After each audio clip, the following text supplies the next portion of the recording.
위대한 리더십은 사람과 세상을 움직이는 힘입니다. 다양한 분야에서 빛나는 리더들의 지혜와 경험을 함께 나누는 더 인터뷰. 안녕하세요. 저는 진행을 맡은 홍수민입니다. 현장에 답이 있다는 신념으로 매주 토요일마다 지역구 주민들을 직접 찾아가 주민들의 제안과 애로사항을 청취하는 국회의원이 있습니다. 해결사라는 별명이 너무나 잘 어울리는 오늘의 주인공, 화면으로 먼저 만나보겠습니다.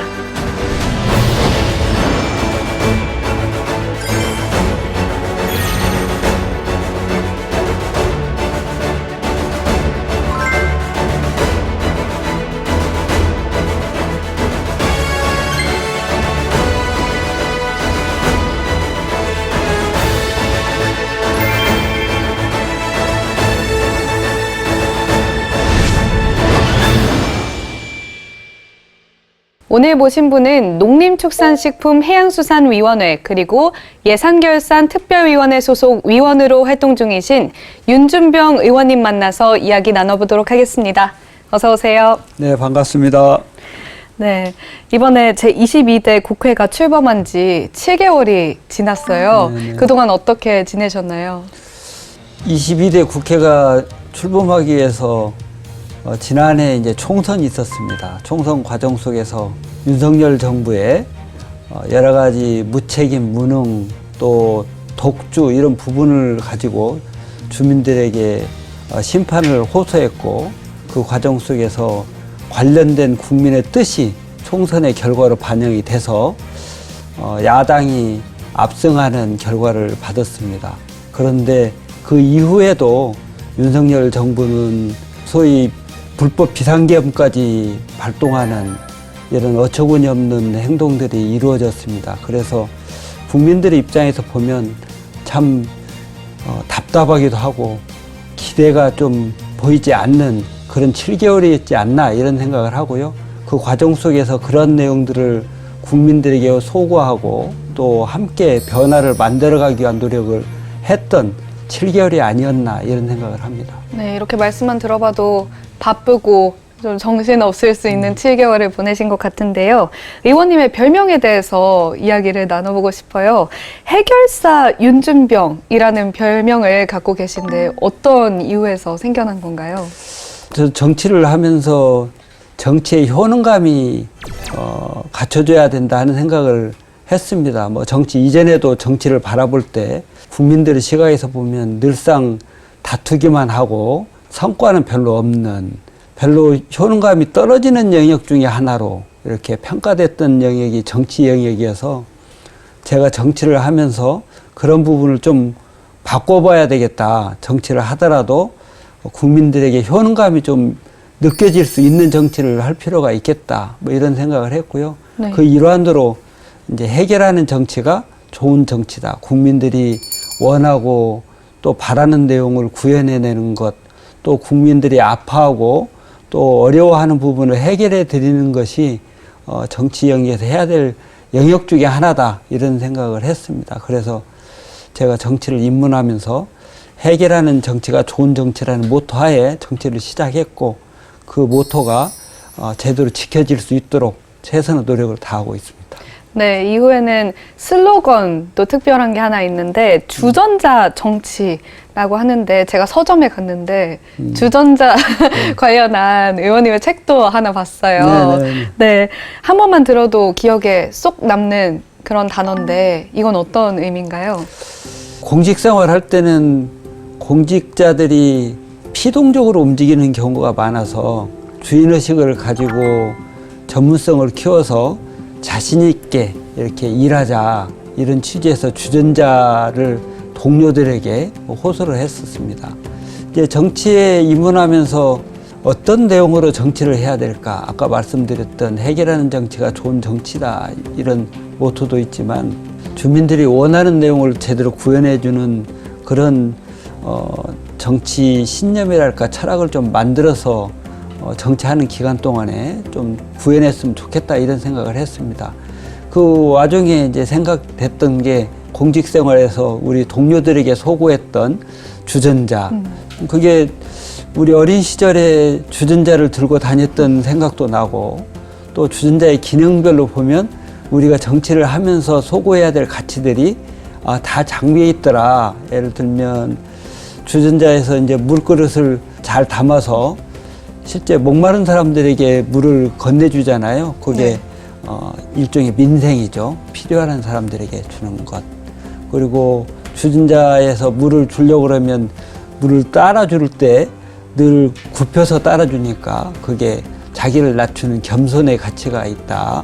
주전자에는 외부하고 소통할 수 있도록 구멍이 있지 않습니까? 네. 그래서 구멍을 통해서 주민들하고 소통을 잘하는 정치, 이런 소통. 필요에 따라서는 주전자는 우리 어린 시절에 난로에다 주전자 올려놓고 물을 끓이는 그럴 때 주전자는 자기 희생도 있고 용기도 있는 이런 가치를 또 담고 있어서 그런 민생, 또 겸손, 또 소통, 또 용기와 희생 뭐 이런 내용들을 우리가 정치할 때 제가 지녀야 될 가치로 이렇게 담아야 되겠다.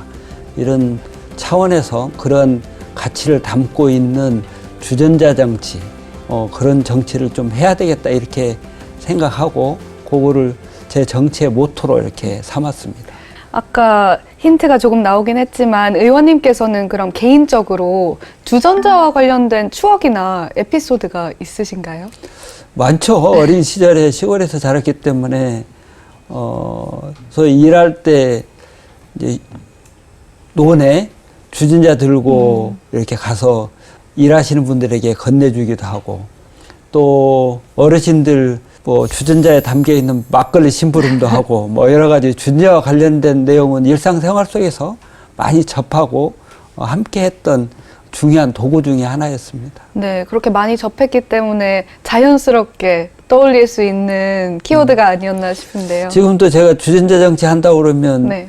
주위 분들이 저한테 주전자 정치가 뭐냐 이렇게 물어봅니다. 네. 그러면 시간이 없으면 막걸리 먹는 정치예요 이렇게 얘기하고 이제 좀 시간이 나면 거기에 담겨 있는 철학들, 민생이나 또는 겸손이나 소통 또는 용기나 뭐 이런 부분들, 자기 희생 이런 내용들이 담겨 있는 정치를 하려고 한다 그러면 참 그 좋은 구호 잘 만들었다고 네. 이렇게 동의해 주시는 분도 많습니다. 많은 뜻이 담긴 네네. 구호라고 생각합니다.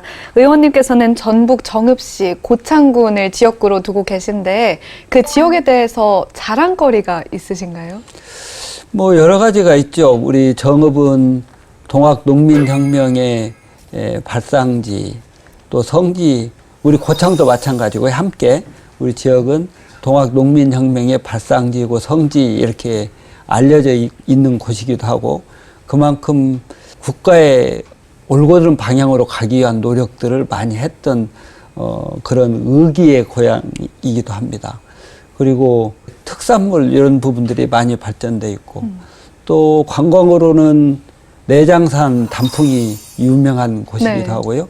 고창 선운사가 있어서 거기도 유명한 관광지이기도 합니다. 네, 다음으로는 의원님에게 특별했던 사진 살펴보면서 그동안의 여정을 쭉 살펴보는 시간을 가져보도록 하겠습니다. 네네네. 네, 첫 번째 사진 보겠습니다. 오늘 발표하는 장면인 것 같은데 이게 어떤 네네. 사진인가요? 저 사진은 제가 2016년 네. 이때 아마 다 기억하실 거예요. 구역의 김군 사건이라고 우리 비정규직 노동자가 스크린도어 청소하다 고장난 스크린도어 청소하다가 생명을 잃은 네. 그런 사건이었습니다. 그게 상징적으로 그 시대의 아픔을 대변했던 사건이었는데 그 내용이 비정규직들이 실제 고생하고 그러면서도 제대로 대우받지 못하는 그런 참상이 제대로 극적으로 드러났던 사건이었습니다. 그래서 그 사건을 네. 해결하고 특히 비정규직들이 열악한 근로조건, 신분도 보장이 안 되고 보수도 낮은 그런 여건들이었기 때문에 그런 참상들을 개선하기 위해서 비정규직 직원들의 처우도 개선하고 가능하면 정규직으로 전환시킬 수 있는 그런 여건이 되면 정규직화해서 신분도 좀 보장시키고 처우도 개선해내는 이런 노력을 했던 사진이었습니다. 네, 정말 안정적인 고용 형태를 위해서 많은 노력을 하신 것 같습니다. 실제로 36년간 공직에 몸 담그시면서 행정 1부시장도 역임하셨는데요. 서울시에 일하면서 그 정책이나 성과 중에 기억에 남는 게 있다면 또 어떤 게 있으실까요? 많이 있는데요. 네. 많이 있는데 특히 이제 제가 몸을 많이 담았던 분야가 제가 공직 생활을 하면서 네. 한 3분의 1을 교통 업무에 종사했었는데 교통과 관련해서만 말씀드리면 지금 이제 서울은 주차난이 그래도 이제 많이 개선돼 있는데 한 30년 전만 해도 주차난이 어려워서 주차 공간을 확보하기 위한 노력의 일환으로 거주자 우선 주차제 지금도 이제 다 사용하고 있지만 네. 그때 처음 도입해서 정착을 시켰고요. 또 지금 많이 사용되고 있는 교통카드 있죠. 네. 교통카드를 저희가 최초에 도입도 하고 그 당시에는 선불카드와 후불카드가 달리 사용됐어요. 왜냐면 선불카드는 버스에만 네. 후불카드는 지하철에서만 사용됐는데 그걸 다 함께 사용할 수 있도록 개선했고 여의도 입장에서 보면 지하철 9호선 네. 지금 다니고 있는데 지하철 9호선이 민자 사업으로 돼 있는 부분들을 우리 시민들에게 돌려주기 위한 개혁 작업을 해서 요금이나 모든 내용이 시민들 편에서 관리될 수 있는 체계도 만드는 작업 뭐 이런 것들을 했던 내용들이 기억에 남는 정책들입니다. 여기 일하시는 분들 중에 9호선 이용하시는 분이 절반 이상이거든요. 아, 그래요? 네. 근데 의원님 덕분에 더 편리하게 그리고 네, 저렴하게. 네, 저렴하게. 네, 네, 네, 네. 네, 너무 감사하다는 말씀 네, 네. 대신 전해드리고 네. 싶은데요. 그러면 저희 두 번째 사진도 보겠습니다. 네, 네, 네. 오, 시민소통 그리고 민생경청이라는 단어가 눈에 띄는데 이건 어떤 사진인가요? 저 사진은 제가 이제 정치를 하면서 주민들하고 소통을 강화하고 네. 또 주민들 가까이에 있어야 되겠다. 보통 정치를 하면 중앙정치 한다고 그래서 서울에만 있다 보니까 주민들께서 지적하시는 내용이 선거 때만 와가지고 얼굴 보이고 보이지를 않는다 이렇게 말을 하는 분들도 꽤 계세요. 그래서 그런 내용들을 반성해서 주민들 가까이에 있기 위해서 구상했던 내용이 매주 토요일마다 우리 지역을 방문해서 주민들의 소리를 듣고 또 담소도 나누는 네. 이런 역할을 매주 해야 되겠다. 그러면 제 지역구에 있는 읍면이 37개 읍면이거든요. 네. 그럼 1년이 52주 아닙니까? 바쁘면 좀 빠진다 하더라도 그러면 1년에 최소한 한 번쯤은 네. 읍면에 가서 우리 주민들의 목소리를 직접 듣고 그걸 해소하고 또 정책화할 수 있는 가능성이 있어서 그런 내용대로 이렇게 구현해보자 하는 시민청취 현장 민원실이 토방청담입니다. 토요일에 방문해서 네. 청취하고 오. 담소를 나눈다. 토방청담. 우리 주민의 목소리를 듣는 그런 노력을 하고 있습니다. 네, 주전자에 이어서 토방청담까지 여러 가지 의미를 담는 용어를 너무 잘 만드시는 것 같아요. 그렇습니까? 네. 네, 감사합니다.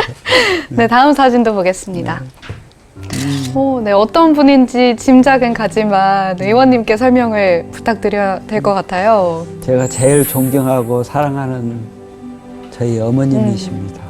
뭐 저희들 누구나가 다 어머님 생각하면 감사하기도 하고 짠하기도 하고 뭐 지금은 이제 요양병원에 계시는데 치매기가 있으셔서 어린 시절 길러주셨죠. 네.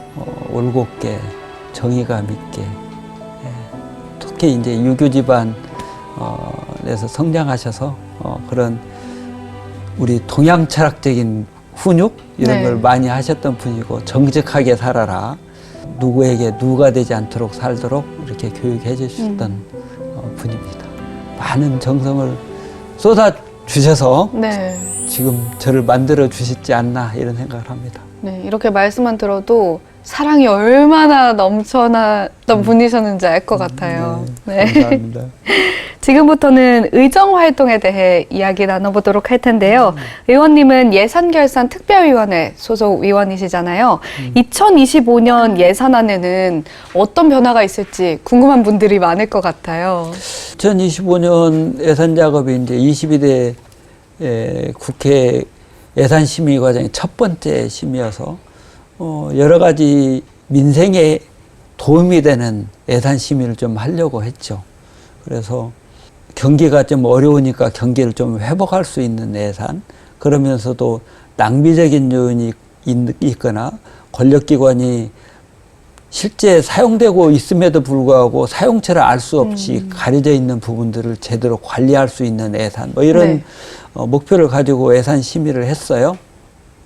예산 총액은 정부에서 한 677조 원 이렇게 제출했는데 그런 내용들을 가지고 좀 조정해서 그런 내용대로 이렇게 방향을 잡으려고 했습니다. 그러나 정부에서 늘 가지고 있는 권한이 이제 예산 편성권을 가지고 있고 예산 증액을 하려다 보면 승인을 받아야 자기가 동의를 해줘야 되는 네. 내용들이 있어서 그런 부분들이 제대로 정부가 내놓지 않아 가지고 부득이 증액은 못하고 예산 삭감만 하는 이런 예산이 돼서 좀 아쉽기는 합니다. 그래서 그런 나름대로 우리 민생을 살리고 제대로 되지 않은 권력기관의 눈먼 돈들을 좀 관리하는 예산 이렇게 만들기 위한 노력을 했던 그런 이번 2024년도 예산 심의가 아니었나 이렇게 생각하고 있습니다. 추경 편성 의무화법을 대표 발의하셨잖아요. 이건 어떤 내용을 담고 있나요? 지금 이제 우리 지난 정부, 네. 아니, 지난해 2023년도에 재정 손실 한 60조 세수 결손이 있었어요. 네. 지난해 세수 결손이 30조 원이 예상되고 있습니다. 우리가 예산 심의할 때 예산 심의 내용 속에서는 이제 한 예산의 5% 정도 가지고 조정을 해요. 네. 예산 심의를 국회에서 할 때도. 그런데 세수 결손 때문에 이루어져 있는 부분이 한 10% 정도, 60조, 30조 이렇게 발생하는데 네. 그 부분을 자체적으로 지출구조 조정을 통해서 한다고 그러면 예산 심의를 제대로 하는 과정에서도 5% 내에서 이루어지는데 10% 이상의 재정 변동이 발생하는데 그걸 정부가 행정부가 알아서 한다는 것은 예산 심의권을 사실은 크게 훼손하는 거다. 그래서 그런 내용들이 발생하면 그런 요인이 발생하면 의무적으로 예산의 추경을 제출해서 국회에서 정부가 제대로 하는지 국민이 필요한 부분들을 제대로 반영하고 있는지를 검증할 수 있도록 하는 것이 바람직하다. 그런 차원에서 지금 정부가 운영을 잘못해서 발생하는 그런 세수 결손들이 일정 수준 이상이 되거나 또는 추가적으로 지출 수요가 많이 늘어나는 경우에는 국회 심의 과정을 거칠 수 있도록 이렇게 제도적인 장치를 마련할 필요가 있겠다 해서 입법안을 발의했습니다. 이어서 농림축산식품해양수산위원회 활동에 대해서도 이야기를 나눠볼 텐데요. 네. 의원님께서는 이번에 부결된 농업인생 4법을 또 대표 발의하셨는데요. 이건 어떤 내용을 담고 있나요? 지금 이제 우리 농민들이 어렵잖아요. 네.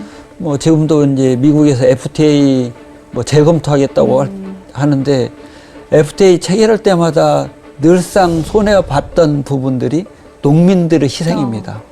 그러면서 공산품이나 다른 산업들을 키워왔는데 그렇게 그동안 희생만 강요해놓고 정작 농민들에 대한 배려를 제대로 안 해요. 농민들의 주업이 이제 쌀농사니까 네. 쌀과 관련된 내용에 좀 안정적인 가격 좀 보장할 수 있도록 하려고 했는데 그것도 정부가 반대하면서 쌀값 20만 원 약속을 했었습니다. 그런데 작년에 쌀값 20만 원 근제에도 못 갔습니다. 18만 4,700원 평균으로 하고 네. 20만 원 넘은 적이 없어요. 그렇게 정부가 약속해놓고 약속도 못 지키니까 그런 내용들을 입법적으로 좀 제도적인 장치를 해서 쌀값도 안정시키고 쌀값뿐만이 아니고 우리 식량 안보에 필요한 주요 농산물도 가격을 안정을 좀 시켜서 농민들이 좀 예측 가능하고 그 생산하면 생산된 내용을 제대로 보상받을 수 있는 생산에 투입된 땀과 노력이 보상받을 수 있는 이런 체계를 뒷받침해 줄 필요가 있다 하는 측면하고 또 하나는 뭐 요새 기후위기 때문에 여러 가지 재난이 발생하는데 재난으로 인해서 예측 불가능한 피해가 농민들에게 발생하면 그 부분을 생산에 투입된 비용을 일정 부분 보전해줘서 농민들이 재기할 수 있는 일상으로 회복할 수 있는 틀을 좀 만들어줘야 되겠다, 제도적으로. 이 부분을 담은 것이 농업민생사법입니다.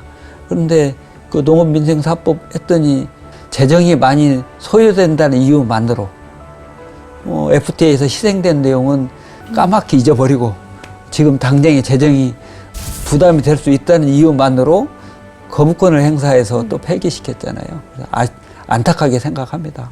농민들에게 너무 든든한 의원님이실 것 같은데요. 이번에는 좀 영광스러운 내용을 이야기 나눠보려고 하는데요. 더불어민주당 국정감사 우수 국회의원으로 선정되셨어요. 이 비결이 뭐였다고 생각하시나요? 국정감사 잘 해야죠. 근데 감사 우수 의원이 이렇게 선정된 부분은 우리 보좌진들이 열심히 한 덕분이 크죠. 사실은 뭐 의원들이 열심히 하긴 하는데 또 국정의 난맥상들 이런 걸 제대로 찾고 그걸 소구할 수 있도록 설득력 있게 만들어내는 과정이 중요한데 그런 역할들을 우리 보좌진들이 열심히 한 결과라고 생각합니다.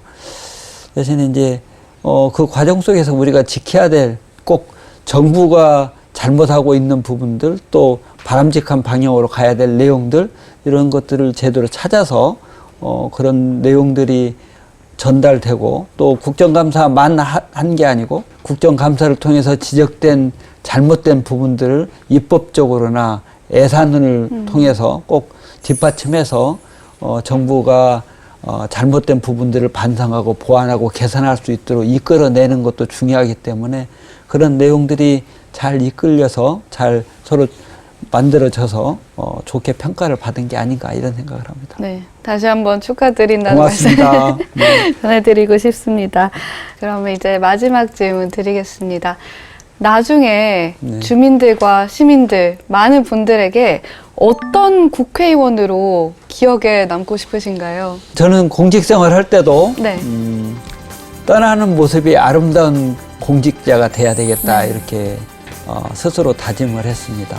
이제 정치도 제가 우리 국민들께 쓰여야 될 상황이 될 때 쓰임을 당하고 대신에 떠날 때는 아름다운 뒷모습으로 이렇게 떠날 수 있는 정치인이 됐으면 좋겠다 이런 생각을 합니다. 이제 여러 가지 역할들을 잘 해내야죠. 지금 네. 지역에 필요한 내용 또 국가적인 전환기니만큼 전국도 안정시키고 우리나라가 한 단계 더 발전할 수 있는 토대도 마련하고 지역에서도 발전의 계기가 될 수 있는 사업이나 내용들을 잘 안착시켜서 당장의 효과도 보지만 이후에도 그 내용 때문에 지역 발전에 많은 변화에 기초가 됐다는 평가를 받는 그래서 먼 훗날 우리 후대들이 그 시대에 윤준병이 있었는데 그런 역할을 해서 지금 우리가 이러이러한 상황을 누리고 있다 이런 평가를 받을 수 있는 그런 역할을 했으면 좋겠고요. 대신에 또 떠날 때는 뒷모습이 아름답게 이렇게 떠나는 윤준병이 됐으면 좋겠다 이런 생각을 하고 있습니다. 네, 많은 분들이 그렇게 생각해 주실 것 같습니다. 감사합니다. 윤준병 의원님 덕분에 더 행복한 세상에서 살고 있구나 라고 느끼셨으면 좋겠습니다. 오늘 말씀 너무 고맙습니다. 네, 감사합니다. 안녕하세요. 우리 정읍고창 주민 여러분, 여러분들의 상모습 윤준병입니다. 지난 한 해도 고생하셨고요. 또 최근에 일어났던 계엄, 여러 가지 어려움 때문에 마음고생하신 내용에 대해서 잘 알고 있습니다. 또 힘을 보태주셔서 계엄도 극복하고 또 새로운 변화를 만들어가기 위한 여정을 함께하고 있어서 든든하기도 합니다. 아마 설 세시면서 우리 지역 상황도 여러 가지 고민들을 많이 듣고 또 말씀 나누시는 내용도 저희들도 많이 함께 했습니다. 이런 내용들이 잘 구현돼서 우리 정읍 고창이 더 나은 지역으로 더 발전하는 고장으로 우뚝 설 수 있도록 더 노력하고 힘을 모아가도록 하겠습니다. 우리 정읍 고창에 더 나은 봄 앞당길 수 있도록 윤준병이 최선을 다해서 노력하겠다는 다짐을 드립니다. 앞으로 더 건강하시고 새해 좋은 일 많이 만들어 주시기를 기원 드리겠습니다. 감사합니다.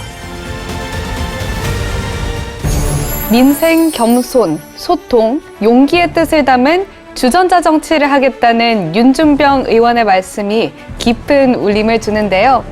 우리 시대 진정한 리더를 만나 진솔한 이야기를 듣는 더 인터뷰. 저희는 다음 이 시간에 다시 찾아뵙겠습니다.